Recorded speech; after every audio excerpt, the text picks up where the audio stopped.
y se estuvo hablando acerca de cómo aspectos donde la reforma, que celebramos ahora el 500 aniversario, cómo la reforma había afectado a la vida social y política de nuestro tiempo. Y en cierta manera también cómo afecta hoy la reforma. Cuando uno analiza eso, qué relación tiene con el trasfondo histórico, es interesante ver que el progreso siempre ha ido relacionado a países de corte judeocristiano.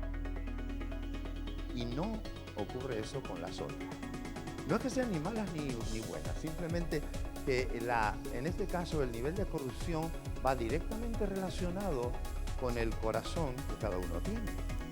Porque no es un problema de los políticos, es un problema del corazón de los hombres que forman ese país. El problema no está afuera, el problema está dentro.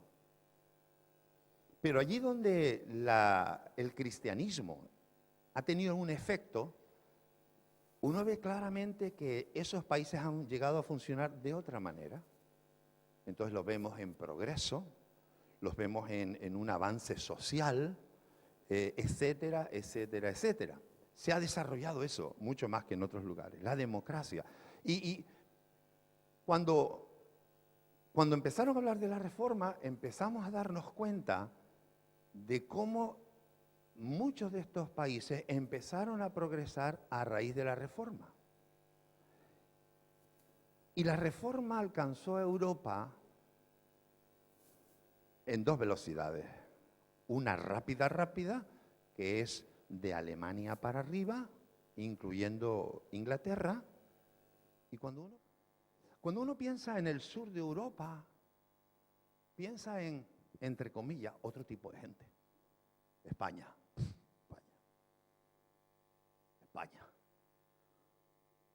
Y no tiene nada malo, pero cuando tú empiezas a pensar, ¿por qué esa diferencia? Porque la reforma lo que trajo es unir contra el cristianismo mal enfocado, totalmente desvirtuado de la iglesia en aquel momento, para volver a los principios de la Biblia. Y todos esos empezaron a trabajar en las verdades de la Biblia, cuando la iglesia tradicional se había apartado, y por eso viene la reforma para ir contra lo establecido, no porque le caía mal el papa de turno, sino porque las doctrinas que se enseñaban no tenían ninguna base bíblica. Era pura manipulación, pura política y puro ilusión por control. Los países del norte de Europa inmediatamente agarraron esto y avanzaron. Empezaron a tener Biblias escritas en sus propios idiomas, se evangelizaba, empezó a cambiar la forma de la política, porque muchos de esos grandes hombres príncipes, porque en aquella época lo de los países todavía no estaba muy claro, había muchos príncipes y muchos jefes territoriales, entonces empezaron a adoptar el cristianismo como algo serio, algo importante. Todo esto se tradujo en la sociedad en otra forma, un cambio, fue un avivamiento. Ese avivamiento fue tal que de ahí salieron muchos, algunos perseguidos y otros porque querían ir a abrir mundo y ver otras cosas, y se fueron a América. Fundaron América y América se fundó bajo esos principios. La nueva forma de ver el evangelio. Y esto trajo un cambio que marcó el progreso del norte de Europa, y escúcheme, y por el sur no reaccionar igual, marcó la diferencia que hoy todavía podemos ver entre norte y sur de Europa. Entonces se crea una Europa de dos velocidades. ¿Y cuál es la diferencia? El evangelio. La diferencia no es otra más que el evangelio. Han tenido siglos de un desarrollo espiritual, de una madurez. Y ahí es donde yo quiero decir, escúcheme, es que la palabra, y vamos a leer esto otra vez, la palabra es la palabra. Y cuando el evangelio entra en cualquier sitio, porque le damos lugar para que entre, tu familia, por ejemplo, en tu matrimonio, por ejemplo, así como en un país, de repente todo se empieza a transformar. Ese es el evangelio. El sacar el evangelio de la sociedad es lo que mata el progreso de esa sociedad. Y no hay más que verlo. Tú miras el mundo y dices, ¿dónde está el progreso? Y tú dices, aquí, aquí, aquí, aquí. Ok, ¿cuál es el trasfondo religioso de cada uno de ellos? Y ahí enseguida te das cuenta. Y cuando siembras evangelio, el país es transformado. Entonces, la esperanza para cualquier país no está en el político de turno, que sí puede ayudar, favorecer o desfavorecer, pero está en dónde anda el evangelio, cómo está el evangelio. Esto es un secreto. Dice, permaneced en mí y yo en vosotros. Como el pámpano no puede llevar fruto por sí mismo si no permanece en la vid, así tampoco vosotros. Hermano, así tampoco tú, así tampoco tu familia, así tampoco tus negocios, así tampoco tus proyectos. Mientras no estás conectado con la vid, entonces no vas a prosperar. Dice, si no permanece, como el pámpano no puede llevar fruto por sí mismo, si no permanece en la vid, así tampoco vosotros si no permanecéis en mí. Yo soy la vid, vosotros los pámpanos, y el que permanece en mí y yo en él, este lleva mucho fruto, porque separados de mí, nada podéis hacer. Hay 5 doctrinas básicas en la Reforma, 5, que fueron los grandes cambios. Número 1, la sola escritura. Esta es la número 1, son 5. La sola escritura. La sola escritura viene a decir que solamente la Biblia es la única palabra autorizada, reconocida, inspirada por Dios como patrón de conducta y de convivencia. Es la revelación de Dios de sí mismo, de cómo quiere que se hagan las cosas. Es solamente la escritura, la palabra de Dios, la Biblia que usted tiene. Cuando sacamos nuestros pensamientos de ahí y empezamos a elucubrar y empezamos a fijarnos o a poner otro fundamento, el que sea, por muy sabio que parezca, el resultado no es lo mismo. Porque esto es evangelio y el evangelio es el que trae resultado como la levadura en medio de la harina. Entonces la sola escritura era vital. Yo no sé qué lees tú, pero te aconsejo que leas la Biblia. Todos los días. Porque ella es el alimento para tu vida y para mi vida. La sola gracia habla de que, y claro, todo esto tiene que ver con el contexto de en aquel lado, era un revulsivo, o sea, era un ataque contra la iglesia institucional, ¿verdad? En aquel caso era la iglesia católica, ahora ya la diferenciamos, antes no, pero era la iglesia católica con el papado. No solamente la Biblia, otras cosas eran las inspiradas por Dios, ¿verdad? Pero es que también la gracia de la salvación no existía en ese concepto. Ellos ganaban la salvación haciendo cosas, por eso existe el purgatorio y por eso existen la compra de los bulos, ¿verdad?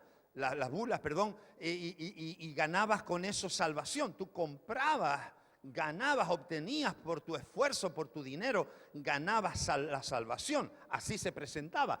Pero no, Lutero, entre otras cosas, Calvino y los demás dijeron, no, de eso nada, es por gracia, es un regalo de Dios, nadie tiene que pagar nada, porque es un regalo que Dios nos ha hecho.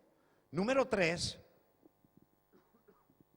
es la sola fe, son 5 solas, la sola fe. Esa gracia no se alcanza de otra manera sino por la fe, creyendo.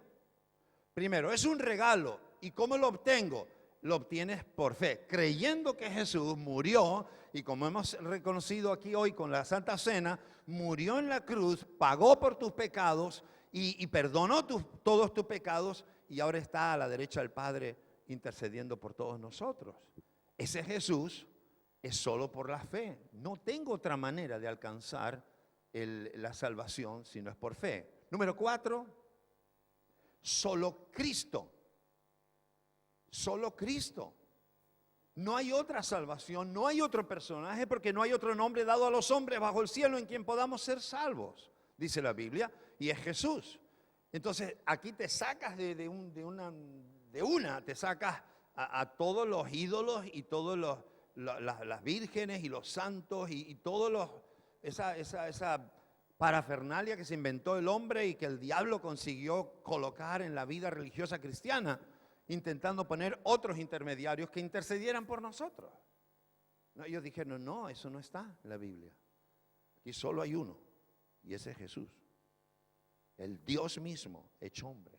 Y el quinto Y último, es solo el deseo de la gloria. La gloria es solo para Dios. No hay más gloria, no hay otro que merezca esa honra y esa dignidad que algunos reclamaban para sí mismos, como eran las propias autoridades eclesiásticas. Y la única que se merece la gloria y el único que recibe la gratitud por todo lo que hace por nosotros, ese es Dios. Estas 5 cosas transformaron la vida social de Europa. Y estas 5 cosas son las que todavía nosotros tienen que brillar, hermano. Porque cuando vino esa revelación y ellos la hicieron carne y la vivieron, se transformó aquello donde llegó el Evangelio. Donde se recibió la revelación, el Evangelio hizo. Y yo le dije al hombre, dije, ¿sabes dónde cambió Estados Unidos? Cuando abrieron su corazón a Jesús y empezó ese derramamiento del Pentecostés. Porque a raíz de ahí, las iglesias empezaron a crecer. Se empezaron a hacer campañas por todo Estados Unidos, donde se derramaban los milagros, eran campañas de sanidades, se hacían en carpas de circo enormes, y por todo el país había un movimiento generalizado. Se despertó, fue una efervescencia del Evangelio en toda la nación, y la gente estaba asombrada de esa forma de entender a Dios. Y empezaron a cambiar porque abrazaron el Evangelio, porque cuando entra el Evangelio, lo cambia todo. Yo te pregunto en esta mañana, ¿de dónde viene tu progreso? Si es que lo hay. Porque a la vez que hablamos y lo aplicamos a países, lo podemos hablar y aplicar a nuestra propia vida. Sin mí nada podéis hacer, dice Jesús. Sin mí nada podéis hacer.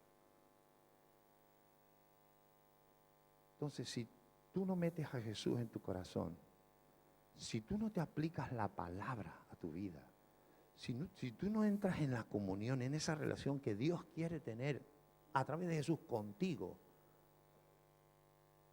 nada va a ocurrir de lo que estamos hablando en tu vida. Tú quieres que tu familia cambie, pero ¿cómo va a cambiar tu familia si Cristo no entra a tu casa? No sé, pero padres deberíamos tener tiempo para estar con nuestros hijos, orar con nuestros hijos, los esposos y las esposas. ¿Qué relación espiritual hay? ¿Cómo se relacionan? ¿Dónde está Cristo en las decisiones que toman? Entonces, cuando la semilla no la metes, no germina. Cuando no siembra, no recoge. Y ahí es donde tenemos que reflexionar si nuestra forma de hacer nuestra vida cristiana hoy en día está en lo que yo creo, me parece o todo el mundo dice, por lo políticamente correcto y lo que conviene, o para que todo el mundo se quede quieto y callado, o es lo que Dios dice. Jesús dijo que cuando empezásemos a hablar y a aplicar la palabra, tendrían problemas. Nadie quiere problemas. Ni los cristianos quieren problemas.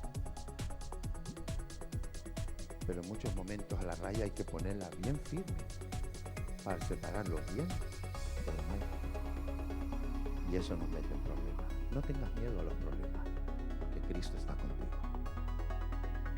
Pero mete a Cristo en tu familia. Mete a Cristo en tu corazón. Mete a Cristo en tus negocios. Si Él no está, perdóname,